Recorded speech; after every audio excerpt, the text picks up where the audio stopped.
Hello and welcome to Perspectives, where we'll take a deep dive into the issues of the day as usual, and where we'll take a look at people's opinion on such issues. I am Ruth Osime.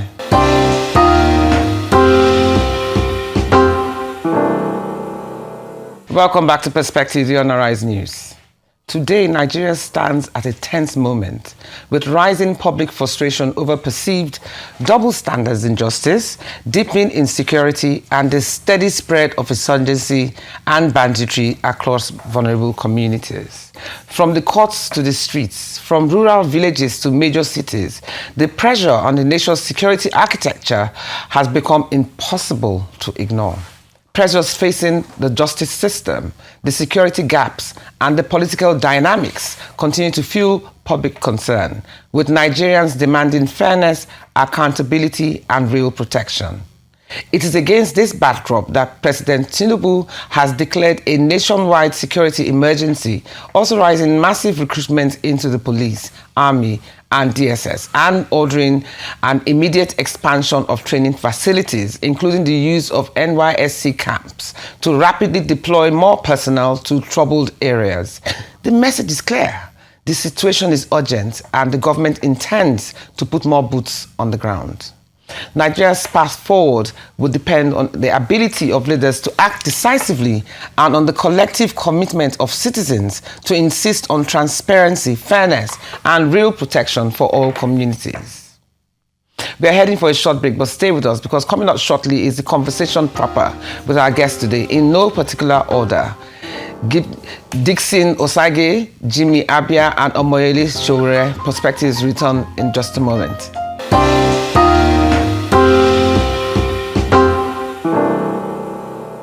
It's that time that we get into the planned conversation with my distinguished guests. Dr. Dickson Osajie, who is the Managing Director and CEO of Breeze Protection, an internationally certified security and counter-terrorism expert who offers insights on terrorism and security management and global threats. He's be joining us soon. And then there's also lawyer and public affairs analyst Jimmy Abia, who would also be joining us soon on the show, as well as Omoyele Sowore, a politician, a human rights activist, citizen reporter, writer, lecturer, and pro-democracy campaigner, known for founding the online news agency Sahara Reports. A great feeling to have you here with us, Sowore, and we are looking forward to our other two guests coming to join us soon. But before we get to the interview itself, let's see what's happening at this point with insecurity in Nigeria, which has continually tested the might and perseverance of her military for the past decade and a half. For context, I'm going to play you a short clip on how much sacrifice our dear troops are paying to keep all of us safe. Here it is. Good morning, sir. I'm standing here with Sector 2 Commander. The armed helicopter have just come over our head. The instruction I gave them, anything moving, they should engage it because most of my gun trucks are not moving.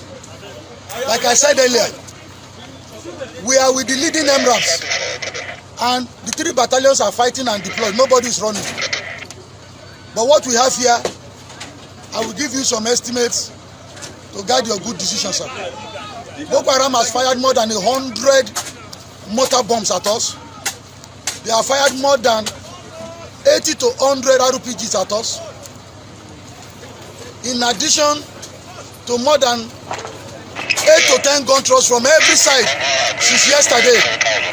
We have not run, and the soldiers are not misbehaving or disobeying orders. We have casualties. I will come and see you in person on what we need to do, but we are not running. Neither is any soldier misbehaving or running. Sir, if you can look at that, that's one of our MRAP tire that is not run flat, that bullet tore. We have used more than 20 MRAP tires here. That's another one, sir. We have changed close to 250 e-loss tires due to the terrain. This is what we are facing in the Timbuktu Triangle, sir. But we are not running. We are fighting as a system, and we are doing our best to contain the situation and to achieve your mission, sir. Okay, that's quite inspiring to watch. So let's start with Sowore in the house, please. Sowore, good to see you again. So let's start with from legality to political accountability. You know, Kanu faces life for incitement, yet many who kidnapped and killed remain untouched, with facing no consequences. How do you explain this double standard? Well, I have had a lot of conversation about Nnamdi Kanu's situation, including revealing to the Nigerian people that his trial was pre-planned. Everything that eventually played out on the day of his conviction had already been exposed by me on November 5. Maybe we are only lucky that we fought a bit through the Free Nnamdi Kanu protest to have saved Nnamdi Kanu from the hangman's noose. They were going to sentence him to death. That was the plan. And you can check my Twitter and Facebook posts on November 5, because I was giving that information in advance. They also, as a result of that, got very upset that we had a protest in Abuja. They shot at us, tear gas, arrested his lawyers, myself, later, and took us to the court outside of, within Abuja, but, near Kuje, and sent us to prison for 4 days. After we were granted bail on a Friday, the judge who was supposed to sign off on our bail paper ran away. He didn't come back until Monday. They were already setting the agenda for Nnamdi Kanu's conviction, or whatever they were going to do. But when they realized that maybe this is not popular or not going to be popular, they kind of pulled back a bit, and they did the life imprisonment. And they have also realized that even the life imprisonment has not stopped his life, or the life of what he stood for. Because it came at a time that, like I've always said, he prophetically predicted some of the things that are happening in Nigeria now. And when he was eventually convicted, those things are come full circle in terms of terrorism, the unchecked activities of the people you call terrorists or bandits who have been given preferential treatments in Nigeria over time. They always have the right, they can drive around in their convoys with vehicles seized from the Nigerian army. One of them wore a uniform of a police commissioner, an assistant police commissioner he killed. He wore his uniform to town. They were carrying their magazines and their heavy-duty weapons and ammunition and addressing press conferences.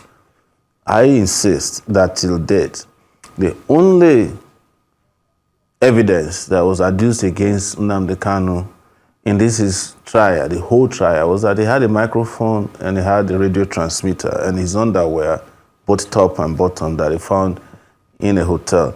Every other evidence they claim was against him were things that were circumstantial. Oh, he said that the people should kill police, even when he was not in the country. Oh, he was the one who made NSAS to become what it is. But there are celebrities in Nigeria who claim they started NSAS. I started NSAS in Abuja. And I was the one who gathered a lot of people that joined NSAS by calling them individuals, some of the celebrities. So if those ones are being celebrated for doing NSAS, why is Nnamdi Kanu being sent to prison for life? Just for speaking on the day of NSAS to say, oh, do this or whatever they said he said. So everything they accuse him of are things that they had no evidence caused any problem that they adduced caused. They even accused him of killing Gulag while he was in detention.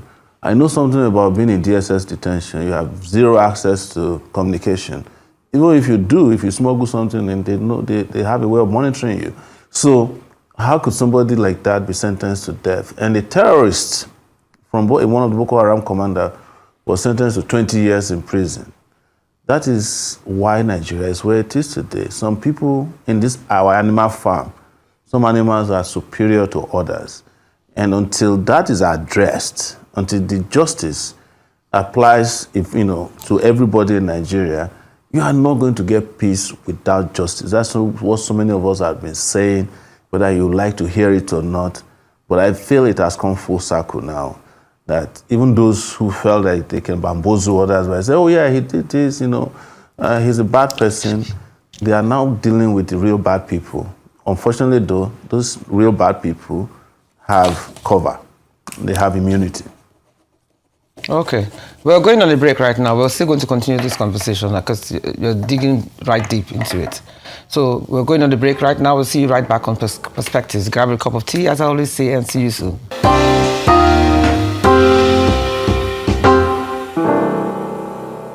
So now we have Jimmy in the house. So let me ask you, Jimmy. Many Nigerians believe Kanu's sentencing was influenced by ethnic bias and not the law. Legally, how do you interpret that perception and what's your position on it? Yes, thank you very much for bringing up this topic.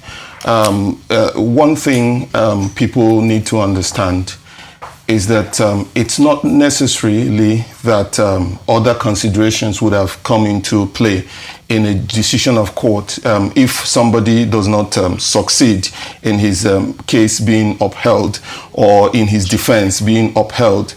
I know that there's that perception out there, but before you can conclude on what actually transpired in the judgment, it will be important for anybody who wants to comment on it to read the 144-page document, judgment of the court, to be able to understand the decision of the court and how the court arrived at its judgment. You may not necessarily be satisfied with the judgment, but that does not ordinarily on its own, on its face, impute ethnic reasons or other not less noble reasons for the decision. Okay. So let's get back to Sowore in the house, please. Some say Southeast power brokers and not the presidency are the ones driving Kanu's continued detention. So how is this shaping regional politics and what should Nigerians expect in 2027? Let me first state this. Yes, let me first state this, that I'm not here to find ethnic differences, but I have said, and I will restate here, that Nigeria has an Igbo problem. And this, of course, emanated historically from the Civil War, where we claim that it was no vanquished and no victor. But ultimately, there was a vanquished person. If you had 10 million naira before the war, you are giving 20 naira after the war. You are the one vanquished. If they said to you, you cannot be promoted in the army because you can't be trusted, you are the one vanquished. If you cannot get promoted within the civil service because you can't be trusted, you are the one vanquished. To come to your question, and just to say that anybody who says that an Igbo man is not treated differently is just lying. That's the truth. Well, all of us know this. That's a big elephant in the room. And that is what I said earlier when I said, well, there's a Boko Haram guy who has been killing, beheading people, and he was sentenced to 20 years. And the guy who uses a microphone and a radio transmitter is sent to prison for life. They could have sentenced him to death if something hadn't taken place. Then to go to your question about the issue of how the regional power brokers behaved. I was in the midst of it. I was the one calling them off for protest. And I knew what I went through in the hands of the governors, House of Rep members, senators in the Southeast. They all flatly and vehemently, without speaking, refused to encourage their people to participate in anything that could peacefully. It was a peaceful protest planned. So who did we rely on? We relied on those in the markets to close down their markets. But the major leaders, including the deputy speaker, he came out shamelessly asking that the Igbos should sit at home and you should show that you are cowards. There's no cowardice in peaceful protest. The reason is that they believe that Nnamdi is too powerful politically, and that if he's released, he will have some impact on their political influence and popularity in the zone. They know that they are not popular, but they have all relied on the center to get whatever they want, to keep control over the southeastern political people. And they know that they are running out of time. If Nnamdi Kanu is released, that would not continue. We no longer enjoy what they're enjoying now. Whatever it is, whether it is fake or real popularity or power, they will lose it. They know it. Because I will reveal to you today that one of the biggest issues with the Nigerian state and Nnamdi Kanu is that they couldn't get him to promise that he would renounce his agitation for Biafra. That's the biggest problem. That was his main crime. They said it, if they even proposed to me that I should go tell him to enter his defense, and if he enters his defense, then if they release him, he should promise that he will form a political party and participate in politics. And if he can do that, they will have no problem with him. He said, no, I want the Biafran, I want my region to be different from Nigeria because Nigeria doesn't, cannot support our aspiration for greatness. Now, my caveat is that I am opposed to breaking up Nigeria. I'm a Pan-Africanist. But I have seen, read, and known that it is not a crime for people to seek self-determination. So the regional leaders we are talking about, I called all of them, I called all the governors, at least I know Soludo. I used to be able to reach him. I mentioned here that the governor of his state, Abia, was a columnist at Sahara Reporters. So I called a lot of them. No one of them picked my call. No one of them has called me back because what we want is not what they want. They want what they call a political solution. A political solution is that you jail him first and then we'll beg you to free him on certain conditions. So that tag of less convict, they wanted it badly. All of them are agreed on that. The question is, how did they release him? Nobody can tell you when they will release him. They don't plan to release him because of his refusal to endorse their political agenda in the Southeast. That is the problem. They don't want to hear his name. But the people of the Southeast, the regular people, are in love with him. And we've seen that with what happened in protests, how markets were closed across the country without a whimper. And they still are going to fight to ensure that Nnamdi Kanu is free. I will still fight to ensure that Nnamdi Kanu is free from this unjust incarceration into which he's been thrown. And don't forget, and I'll say this in closing, that this is the same way Ken Saro-Wiwa was treated in 1995, this 2025. I guess every 20 years, or is it every 30 years, Nigeria needs a victim, either in prison or in the Golo time. And guess what? It happened in November 2025. Ken Saro-Wiwa was November 1995. 30 years later, the country hasn't learned its lessons. Okay. Thank you so much, Sowore, for that. So let me ask you, Jimmy, during a security emergency, what human rights obligations must Nigeria still uphold? And how do they affect our international credibility?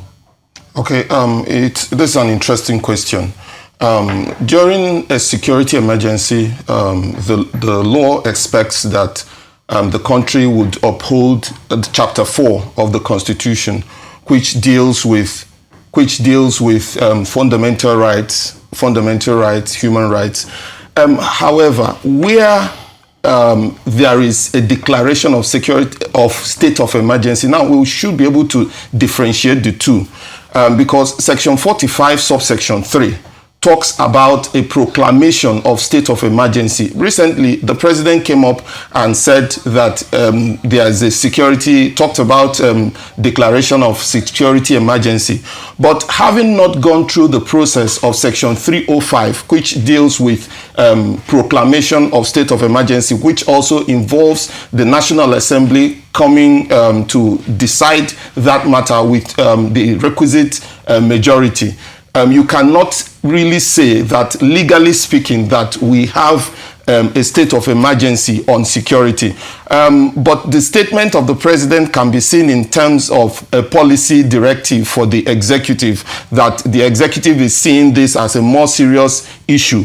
Now, that being the case, and being that a state of emergency has not been declared in accordance with the law, the entire Section 45, the entire Chapter 4 of the Constitution will have to be complied with subject to Section 45, subsection 1, which says that where there is a law reasonably justifiable in a democratic society, certain fundamental rights can be derogated, it can be restricted, like Section 37, Section 38, issues with Section 39, Section 40, Section 41, issues dealing with the right to freedom of movement, right to liberty, and some other rights can actually be restricted even where there is no proclamation of state of emergency. So I think what we have currently is not a situation where there has been a proclamation of state of emergency. So those rights in in chapter 4 would not cannot be derogated from, except within limits provided under Section 45, subsection 1. Again, even in a situation of war or a situation of proclamation of state of emergency, again, Nigeria must comply with international humanitarian laws, that is, dealing with the laws of war. It could also be called the laws of war, meaning that civilians must be protected, women and children must be protected. There should also be humanitarian aid. It should also allow humanitarian aid in those areas. Then also the acts of war would be restricted to certain defined areas. So these and many more. Also the protection of refugees and all that. These are covered under the laws of war, or rather the international humanitarian law. Then even in such situations, you also have to abide by the international treaties like the African Charter on Human and People's Rights, the Universal Declaration of Human Rights, the International Covenant on Civil and Political Rights. These would also have to be respected in terms of the citizenry, the general citizenry in the country. Okay.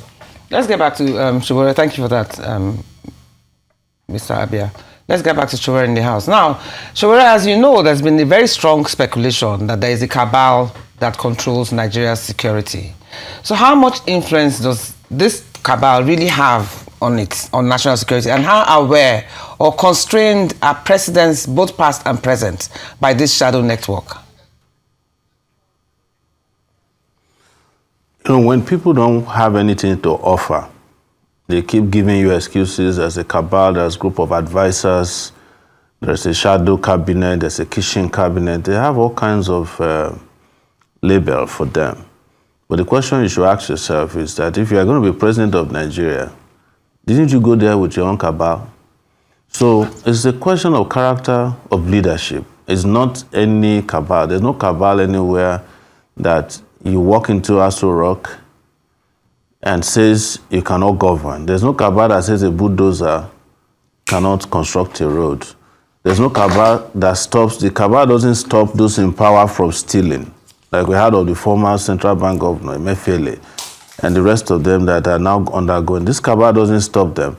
But it is when it's time to perform that you start hearing of cabal. You know, I've stopped giving those excuses, except where we have clear evidence of such people, like we had under Yaradua, where we knew that his wife and some people were, you know, controlling Nigerians, lying about the health of her husband, who had died maybe months before they finally declared him dead, and they were controlling the country. But even at that, wherever you hear of cabal, there's also complicity at all levels of government. It's a democratic government. In the Tinubu regime now, the cabal is, number one, the president and his office and his staff, people he brought in from Lagos. Clearly, those are the cabal members. But there are Then, those who have argued. in the judiciary, Sorry, Sowore, but there are those who have argued. Yeah, there are those who have argued that this cabal exists, regardless of who the president is, and that they usually play a very prominent role in the decision that the presidents make. Sometimes they tie the president's hands behind his back.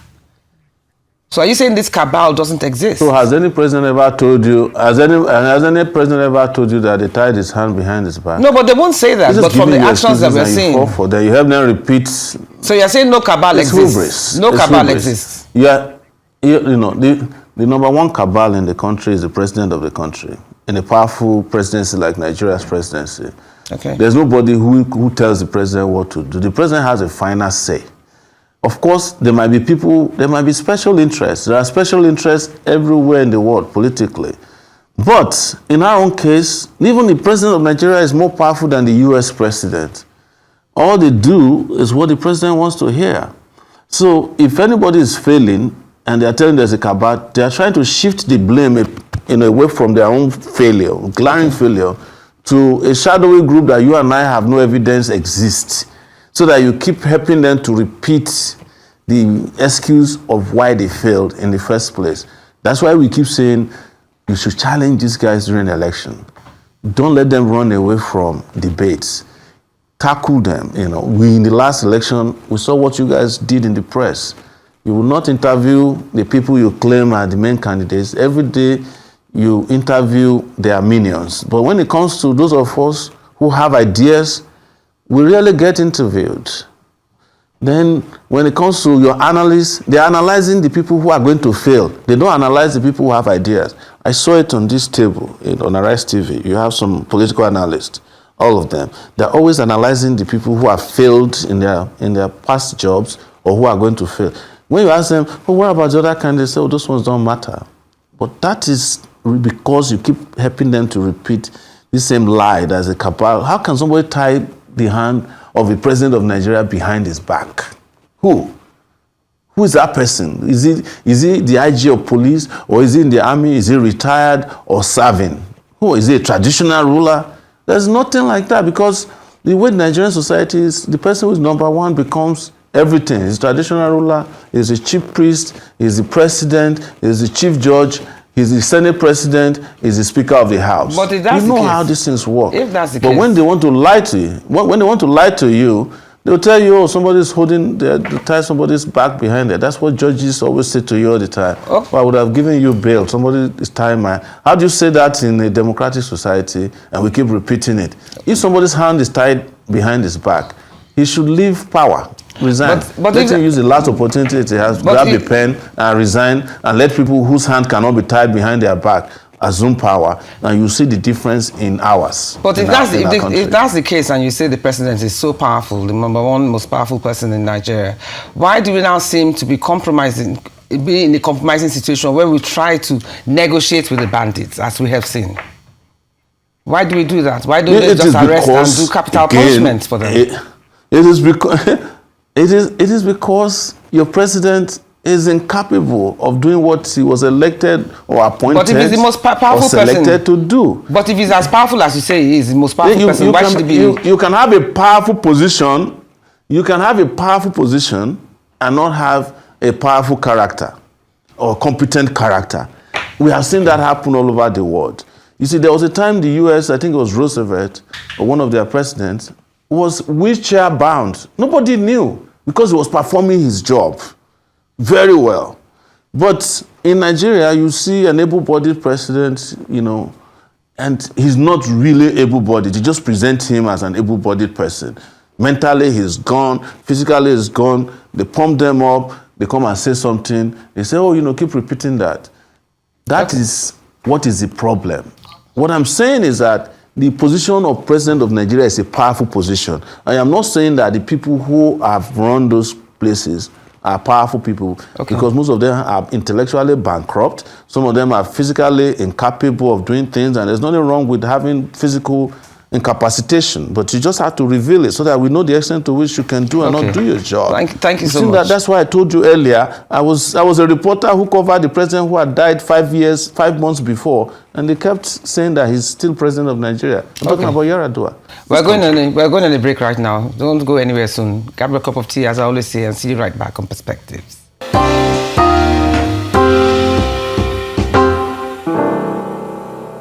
Welcome back to Perspectives on Arise News. So let's get back to Jimmy in the house. Now, Jimmy, beyond emergency measures, what long-term reforms are essential to prevent Nigeria from returning to this crisis again? in the next decade? Okay, thank you very much. A very interesting question. However, before I answer that question, I'm going to return a bit to your initial first question, because there are some points which we have not actually touched on that judgment which was given by my Lord Justice Omoyele of the Federal High Court. Now, if you look at that judgment, there were a number of things that were raised. Some issues. The issue, first of all, I'm going to touch on a few, like the issue of unlawful extrajudicial rendition of the defendant. Now, I want Nigerians, it's important to understand this.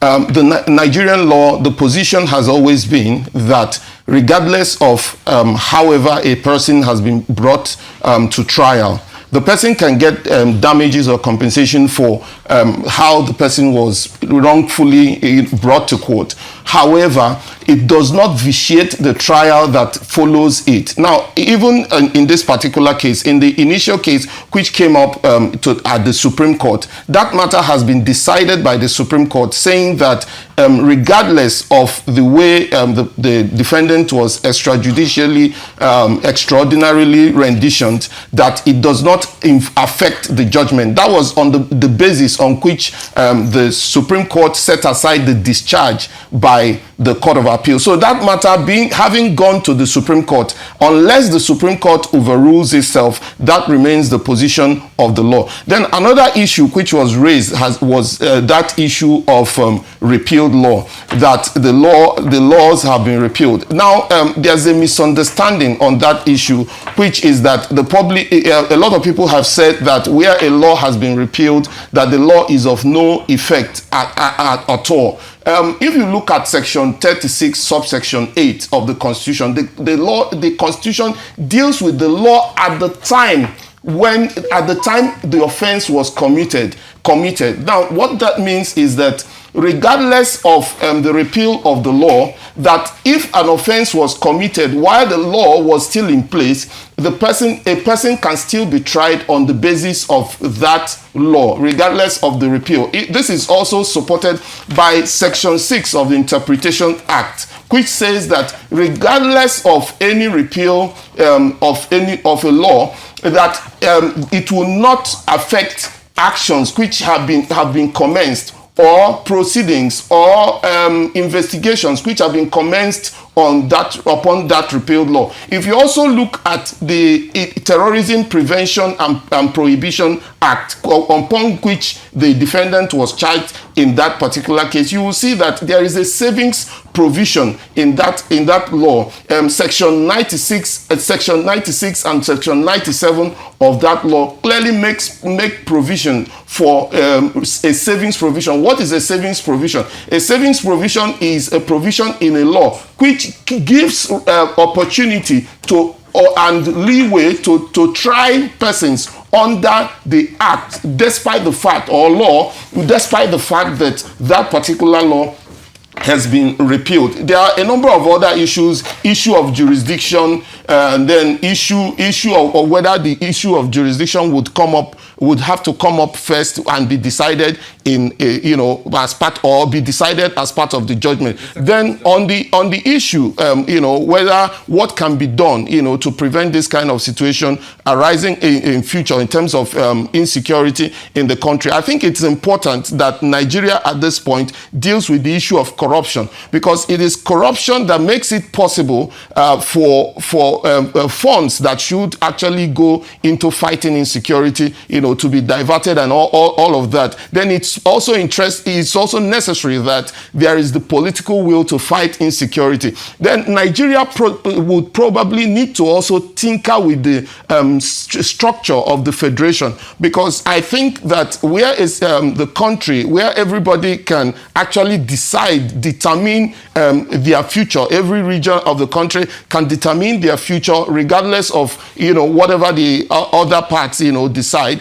it will help, in yielding a situation where people will be satisfied in being part of the federation. So these things, if done, in addition to a number of other things like intelligence gathering, ensuring that there is motivation within the security agencies and all that, if done, I believe that it will help in protecting against this kind of insecurity that we're having today. Okay, let me get back to Sowore in the house, please. Now, Sowore, can you hear me? Okay, as you know, I can hear you loud and clear. As you know, Sheikh Gumi has uttered some words or made some statements that most people or some people perceive as quite controversial and also insightful. And he went as far as suggesting that a proposed budget allocation be made for the bandits. Some might think that this is controversial, but others also argue that if militants once received amnesty, should this consideration not even be on the table, or is it a dangerous precedent? Well, thank you. Let me quickly respond to my friend who was talking about the trial of Nnamdi Kanu and what is fit and what is not fit. I'm not a lawyer, but I know that there's a legal principle known as, in Latin, es nihilo nihil fit, which is you can't build something on nothing. That you can't derive legitimacy from a flawed process. If someone is abducted or kidnapped from another country and brought to your country, you can't try him basically because that's unknown to law as a way of apprehending a suspect. And you cannot commit crime just so as to prevent crime. So I just want to clear that as far as this goes. Like I said, I'm not a lawyer, but I know this is a legal principle that, is very well known as a basis for fairness and fair play in law. But having said that, you've mentioned this man in Kaduna who I used to know, I could almost call him my friend, as this Sheikh Gumi. But you see, what Nigeria has become is when there is no leadership, when nobody is taking charge in terms of protecting the country, in terms of competence, in terms of doing what is right, all kinds of characters will come and be dictating what should be done. And then in the absence of solid government response to these issues, people start listening to them, and I have said somewhere that I think Sheikh Gumi is doing what he feels should be done because he has found that there's no leadership in the country to address the issue. So he's making his own proposals. Yeah, but Sowore, those who say the militants were just as terrifying at some point, and they were given rescue with this amnesty program, and the same should be done to the bandits and terrorists. That's why I'm asking, do you think they should be given the same opportunity as the militants were given with the amnesty program? I don't want to excuse the militants, but you see, the position of the militants were dealing with, in some cases, even environmental issues, long-held issues about the unjust way of managing Niger Delta resources. So they were targeting the economic life of the country in order to get attention to those things. It is debatable if after you settle them and they are being paid, the issues have been resolved. Because what you now find out is that you have lost the Nigerian Navy to a section of the country. And the fact that we did militancy in terms of amnesty doesn't mean that we should deal with, what is it called, banditry and terrorism the same way. Because the militants were people you could reach. People could meet with them. Even government officials met with them. Goodluck Jonathan went and had long meetings with them. But the bandits, the more you meet with them, the more emboldened they are. And they are taking lives on a daily basis. They are not negotiating with you. You don't even know who you are talking with. Today you are saying it's Boko Haram, the next day it's Lakurawa, and you can't tell the boundaries between militancy, banditry, and very heinous crimes that these guys are committing. I don't think we should treat it the same way. What we must do is to restore our country's ability to deal with crime, militancy, terror, whichever way you call them. And until you do that, you will start suggesting things that work and never worked. Like I said, that's subject to debate for another show. But the truth today is that you are in the throes of people who are outlaws and don't care about whether you are willing to negotiate or not. Each time you negotiate with them, they show to you that the process of negotiation are used to purchase more weapons. They abduct more people, they kidnap more people, they take more turf, they take territory, and they are showing that they are the government in the country. So immediately, short term, you must end that. I would admit to one thing, and that's the fact that any form of security problem that has lasted for more than 10 years, we were taught that in graduate school, you should find other alternatives of dealing with those. Thank you very much. But even in dealing with those, you must not lose your capability to control your territory as a government and make sure that your military or security forces are doing what needs to be done. Here, there's a failure in that regard and in that sector. Okay, thank you very much, Sowore Omoyele. We're going on a break right now. I hear that Dickson is in the house, so even if we have him for just a couple of minutes, he'll be most welcome.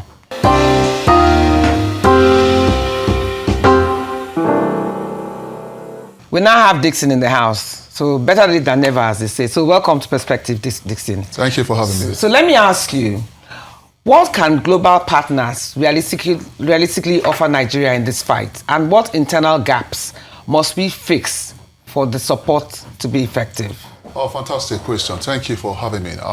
We've been having a lot of assistance from the international community, from other global partners in the fight against insurgency, and yet it has not yielded any results from time since 2009 when Boko Haram sprang up officially and taking over some territories from Nigeria. But for me, I think what we are suffering from the enemy within. And when you suffer from the enemy within, that tells you that that is going to be a very difficult fight to handle. You know, just an Arabian proverb that says that it is preferable to have 1,000 enemies outside than to have a single enemy inside. An insider threat, that is what is bedeviling Nigeria. And that is why this fight has been taking so long, because those people who are the internal threat are really, really fighting so hard to ensure that our government do not achieve victory in this fight against insurgency. But for me, if we want to get it very properly or very right, I think we must start looking at the enemy within. The enemy within is one of the major threats bedeviling Nigeria. Can I just stop you there briefly?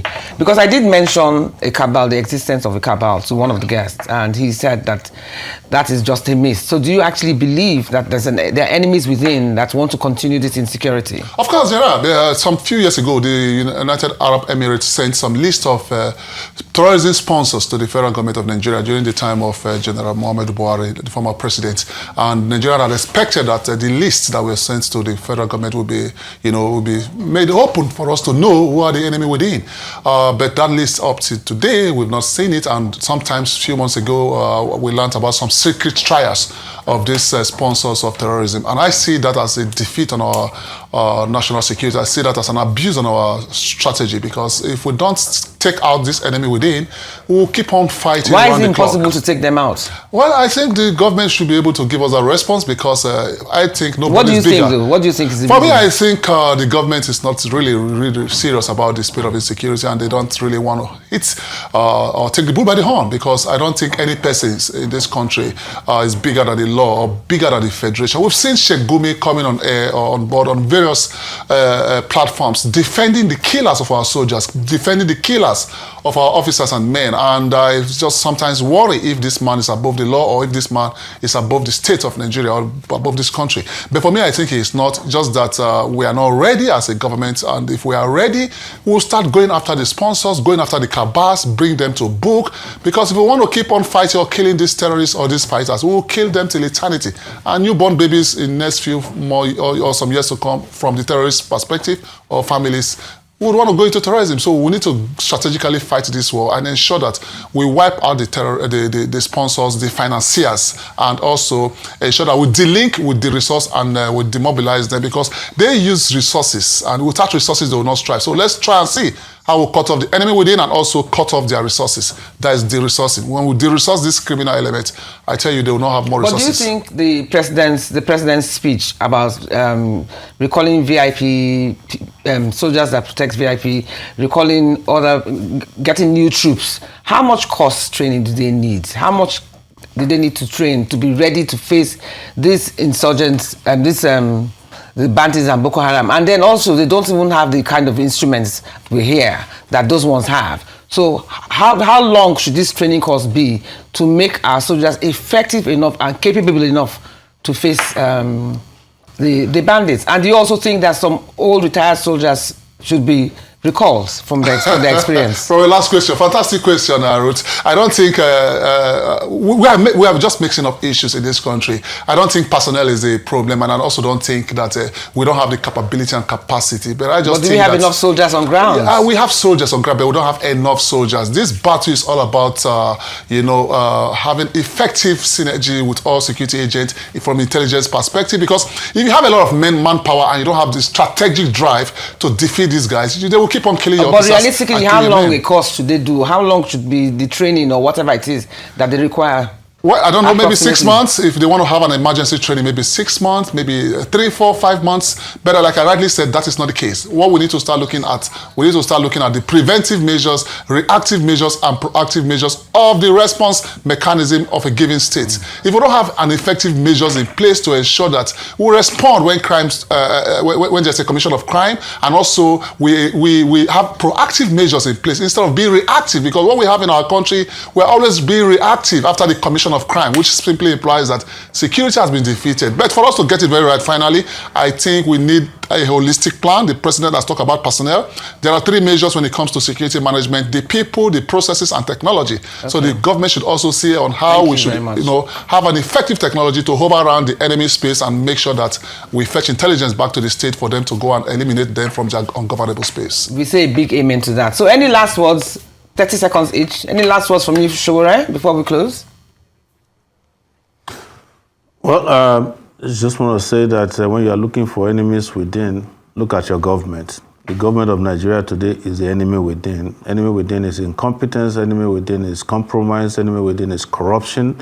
And the government of Nigeria represents that today, including inertia. The last thing I would like to say is that, I know a little bit, and I'm glad that my friend mentioned technology. You can have 1 million soldiers and not win a war. But if you have the right technology, 5 people can take care of these guys with a drone, sitting somewhere that you and I may not even know. Thank you. So that's my last word. But most importantly, you need leaders you don't have. Thank you. Right now. Yes, for me, very brief. Yes, for me, I'll reiterate what I said. Law is not sentiment. Before anybody would reach any conclusion or misconceptions, it's important to read the judgment delivered by Justice Omotosho, the 144-page judgment. And then I reiterate again that the law today in Nigeria, as decided by the Apex Court, is that the extraordinary rendition or any means which a person is brought to court does not vitiate trial. Thank you. Thank you so much. Now, after all said and done, let's hope that the fire of the hot seat we have put the leaders on is having the desired effects. The clarion call for action has been heard. Pressure is mounting, and Nigerians are watching closely. The stakes are high, the questions are hard, and the urgency is real. This is the moment where accountability, action, and strategy must meet, and the nation waits for answers. And as I keep saying, life is a learning curve. That's all we have time for today. You'll be watching Perspectives here on Arise News with me, Ruth Osime. We shall be here at the same time next week by God's special grace. Until then, do have a profitable week. Goodbye.